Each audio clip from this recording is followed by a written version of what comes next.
Salut à tous, on se retrouve pour un nouvel épisode aujourd'hui, encore une fois avec mon co-hôte Antoine.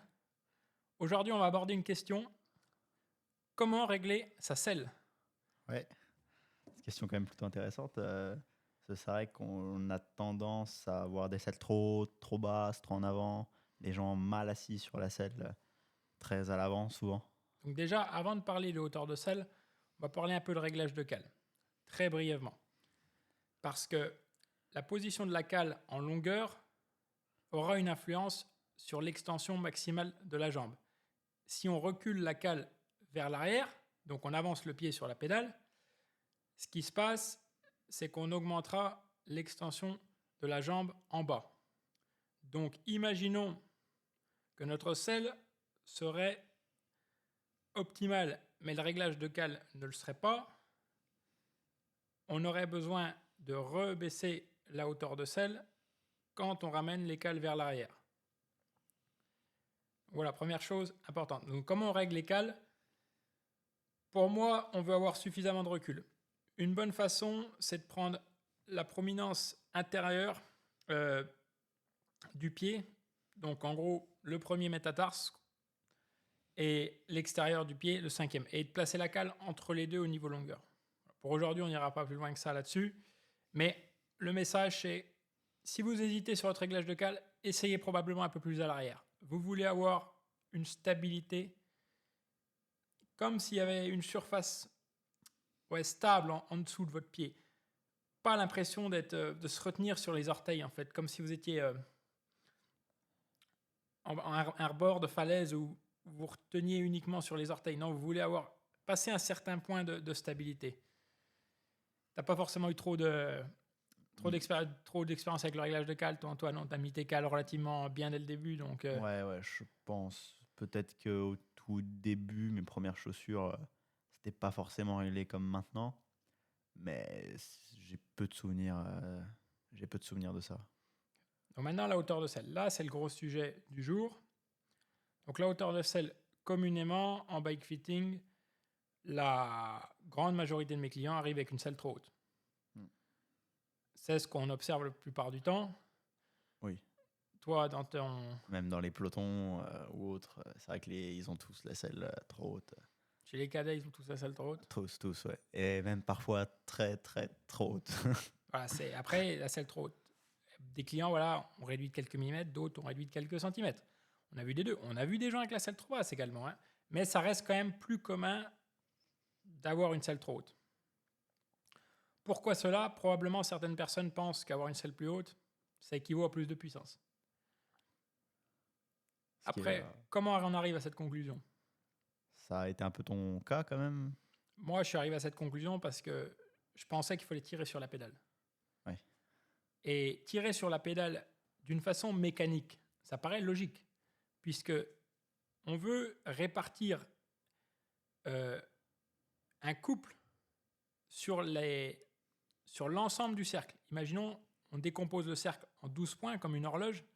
On voudrait que chaque phase soit la plus efficace possible. Donc, imaginons la phase à 0 heure, elle irait vers l'avant. La phase à 3 heures irait vers le bas, la phase à 6 heures irait vers l'arrière et la phase à 9 heures irait vers le haut.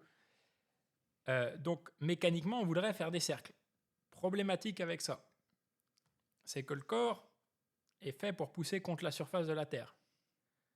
Il n'est pas fait pour pédaler en cercle. Donc en essayant de pédaler en cercle, ce qui se passe, c'est que souvent, on a donc une augmentée de l'efficacité mécanique, bien entendu. Il y a certains capteurs de puissance, par exemple, qui pourraient donner un score, comme j'ai eu avant avec le Pioneer. Et par contre, efficacité mécanique ne veut pas dire efficacité métabolique. C'est-à-dire, ce qui nous intéresse plus, c'est de savoir, c'est par unité d'oxygène, combien on arrive à produire de puissance. Ça, c'est certainement plus intéressant que de savoir si le cercle il est plus efficace d'une façon mécanique. Et là, il y avait une étude justement là-dessus qui avait montré que, voilà, que quand la personne essayait de faire tirer sur la pédale, son efficacité mécanique augmentait, par contre son efficacité métabolique diminuait. Donc, ce qu'on veut pour régler la selle, c'est déjà un petit retour. Le cyclisme, c'est plus une double extension qu'une triple extension. Qu'est-ce que j'entends par là? Double extension, ça veut dire qu'on va étendre la hanche, donc avec les grands fessiers, et on va également étendre le genou avec les quadriceps. Par contre, dans la position assise, on ne souhaite pas réellement d'extension de la cheville. C'est-à-dire, il y en aura un petit peu d'extension de la cheville puisque le genou vient devant, vers 3 heures, et ensuite le genou repasse plus au-dessus du pied, donc ça veut dire qu'il y a quand même une légère extension de la cheville, mais on ne veut pas pointer les orteils vers le bas, on ne veut pas être en flexion plantaire. Et parce qu'ensuite, ça entraîne une perte de stabilisation. Donc la selle optimale elle va nous permettre d'atteindre une fluidité idéale au point d'extension maximale, c'est-à-dire aux alentours de 5h30 sur un vélo de route. Peut-être un peu plus tard sur un vélo de triathlon contre la montre. Ouais. Voilà. C'est pour ça qu'on peut généralement mettre des manuels un peu plus courtes sur un vélo de chrono ou en position de chrono. Ça serait différent. Ça serait par rapport plus au point de 0 heure qu'au point du bas. Mais ça joue aussi sur la hauteur de selle, la longueur de manivelle. À la hauteur de selle, bien sûr, la longueur de manivelle jouera sur la hauteur de selle, puisque théoriquement, imaginons, on a une extension optimale à 5h30. Ensuite, on fait un changement de longueur de manivelle, dans ce cas hypothétique, 5 mm.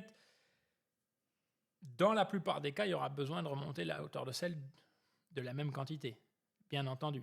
Ce qui nous donnera 1 cm de marge supplémentaire en haut, c'est-à-dire 5 mm gagnés grâce à la réduction dans la longueur de manivelle et 5 mm gagnés grâce à l'augmentation de la hauteur de selle pour corriger par rapport à l'extension maximale. Ouais. Donc voilà, ce qu'on veut, c'est une fluidité maximum des 2 jambes et on veut éviter d'avoir besoin de faire cette flexion plantaire, donc d'avoir les orteils vers le bas. Voilà, ça c'est simple. Compensation commune par rapport à ça. Si, quand vous vous ravancez sur la selle, ça c'est un des tests les plus efficaces, vous ravancez sur la selle, vous préférez la sensation où vous vous sentez plus fluide à 5h30, votre selle est trop haute. Voilà. Donc, ce qu'on veut, c'est être positionné au bon endroit de la selle, c'est-à-dire à l'endroit neutre, l'endroit qui est fait pour vous asseoir, par exemple sur une selle comme une SMP, où on a une grande vague vue de côté, c'est logique, on sait où il faut s'asseoir. Il n'y a qu'un seul endroit où on peut s'asseoir. Ah, c'est vrai que ça dépend beaucoup de la selle aussi. Sur une physique Ariane, où il faut s'asseoir, c'est peut-être un peu plus compliqué à déterminer. En fait, plus la selle est plate, plus c'est compliqué, plus elle permet quand même de bouger. Mais il y a quand même un endroit le plus large de la selle, voilà, où on veut s'asseoir. Mais tu as raison sur ce point-là, et Colby, justement, il parlait souvent de... Quand quelqu'un prenait cet exemple de celle-là, il l'a roulé pendant de nombreuses années, c'était comme lancer des fléchettes quand tu règles la hauteur de selle recul, parce qu'en fait, si la personne est toujours en train de bouger, c'est complexe. Alors que si la position, elle est absolument efficace, elle est idéale, ce qu'on veut, c'est pas avoir besoin de bouger de cette position. Pourquoi, si l'extension de jambe est parfaite ou la quantité de recul est parfaite, c'est-à-dire la hanche est la bonne distance derrière le boîtier de pédalier, derrière la pédale, pourquoi voudrait-on bouger dès qu'on commence à mettre de la force? Non, bien sûr. C'est contre-productif. Oui. C'est comme si en musculation, tu fais... Imaginons, il fallait soulever de terre. On a un poids d'échauffement, la forme, la qualité du mouvement, nickel, parfait. Voilà, les genoux sont alignés, le dos est bien neutre. Par contre, après, on rajoute du poids, et là, on s'en fout de la technique. Quand un gars se avance sur la selle, quand il fait un effort à haute intensité, c'est exactement la même chose. Donc voilà, encore une fois, on veut déterminer cette position d'assise optimale et voir ensuite si, par rapport à cette position d'assise optimale, on a besoin de se ravancer pour atteindre la fluidité à 5h30. Si c'est le cas, on baisse un peu la selle. Voilà, et on reteste. Également, on peut voir la symétrie. Est-ce qu'il y a un changement dans la symétrie? Chaque changement bilatéral, je dirais, parce que Imaginons, on pourrait tricher par exemple en avançant une cale plus que l'autre ou en mettant une cale de longueur de jambe. Mais chaque changement bilatéral ou par exemple comme la selle qui est un changement du milieu, voilà, qui produit un impact positif sur la symétrie qui pourrait être observé notamment au niveau du bassin. Est-ce qu'il y a une partie du bassin de l'iliaque qui serait plus en avant que l'autre ou plus basse que l'autre côté? Voilà. Et quand on baisse la selle, ça revient mieux. Ça veut dire que c'est un changement positif. Donc, jouez par petits incréments. Si vous sentez que vous êtes proche, si vous sentez que quand vous ravancez un petit peu, vous sentez un petit peu mieux, et vous baissez peut-être de 3 mm, et vous peaufinez comme ça. Ce que vous voulez, c'est être placé au bon endroit sur la selle, position neutre. À 5h30, vous avez le maximum de fluidité des deux jambes. Et que vous sentez, si vous avancez ou si vous reculez, c'est moins bien à 5h30. Ça veut dire que là, vous êtes vraiment au bon endroit. Pour le recul, c'est la même chose, mais on va viser 3 heures. Pour le recul, encore une fois, voilà, on veut être assis au bon endroit, sur la selle. Et si j'ai besoin de me ravancer pour me sentir plus efficace en position de 3 heures, c'est probablement que la selle est trop en arrière. Et inversement, on veut quand tu dis plus efficace, tu parles de au niveau puissance, fluidité du mouvement. Je parlerais plus même position naturelle, en fait, se sentir à 3 heures, en fait, on veut se sentir au-dessus de la pédale. Si la selle est trop avancée, ce qui se passe, c'est qu'on se retrouve un peu devant la pédale. Donc, il est dur de pousser vers le bas dans ce scénario, puisqu'on va se retrouver justement plus dans une position où les orteils seront vers le bas. Et donc, on est un peu projeté vers l'avant et tout notre poids va vers l'avant. C'est pour ça que l'importance aussi d'une technique, la compréhension d'une bonne technique de pédalage, dès le début, est clé.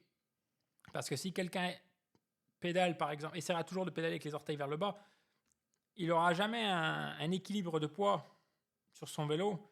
Il n'enlèvera jamais la pression sur ses mains comme quelqu'un qui pédalera avec le pied à plat, en fait. Ouais, bien sûr. Donc voilà, ça c'est important. Donc le recul, on veut trouver le bon équilibre. Encore une fois, 3 heures, puissance maximale, assis au bon endroit sur la selle. Si la selle est trop avancée, on va se sentir que en s'asseyant plus sur l'arrière de la selle, on se sentira mieux à 3 heures. Et inversement, important bien sûr de régler la hauteur de selle en premier, puisque ça va impacter cette position également à 3 heures. Donc voilà. Et ensuite, dernier petit point sur la selle pour aujourd'hui. On va parler brièvement de l'angle. Le choix de selle sera plus pour une prochaine fois. L'angle de la selle. Le but, c'est de créer une suspension entre l'arrière du vélo et l'avant du vélo. C'est-à-dire qu'une selle réglée d'une façon optimale va aider à avoir une rotation antérieure du bassin, c'est-à-dire une extension de la colonne. Vous avez déjà vu beaucoup de cyclistes qui pédalent avec un dos très arrondi. Ça, tu le vois souvent. Ouais, tout le temps. Voilà. Tout le temps. C'est vrai que moi, qui n'ai pas le dos complètement plat non plus, je me dis, ah putain, tu pourrais poser un verre, quoi. Par rapport aux autres. Après, voilà, c'est quand on... Imaginez, encore une fois, on va reprendre l'exemple du soulevé de terre. N'importe qui en musculation, si vous faites un soulevé de terre avec le dos hyper arrondi, vous dira, attention, c'est pas bien. Est-ce qu'en vélo, on veut être absolument parfait dans cette position? Ça reste quand même une position non naturelle, le cyclisme, donc potentiellement, c'est pas toujours achevable que ça soit absolument neutre. Par contre, on doit s'approcher de cette neutralité. On doit encourager l'extension au niveau de la colonne et non... Et donc, cette flexion au niveau de la hanche. Le point de pivot doit venir de la hanche et non pas de la colonne au maximum. Donc à quoi ça ressemble? Ça ressemble... En anglais, ils avaient comment c'est?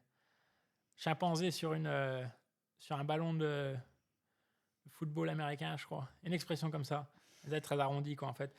Mais en fait, voilà, on veut s'approcher d'un dos plus plat. Je ne sais pas si on a des exemples de coureurs, là. Qui ont des dos très très plats. Il y avait des dos très arrondis. J'ai beaucoup d'exemples. Mais il y avait comment? Sur les positions de chrono, encore plus. Il y avait Juri Havik, là, sur la piste, il était vraiment très très arrondi sur son vélo, toujours. Et au niveau du dos. Alors, plat au niveau du dos, si j'ai quand même un exemple. Stéphane Bisseyer.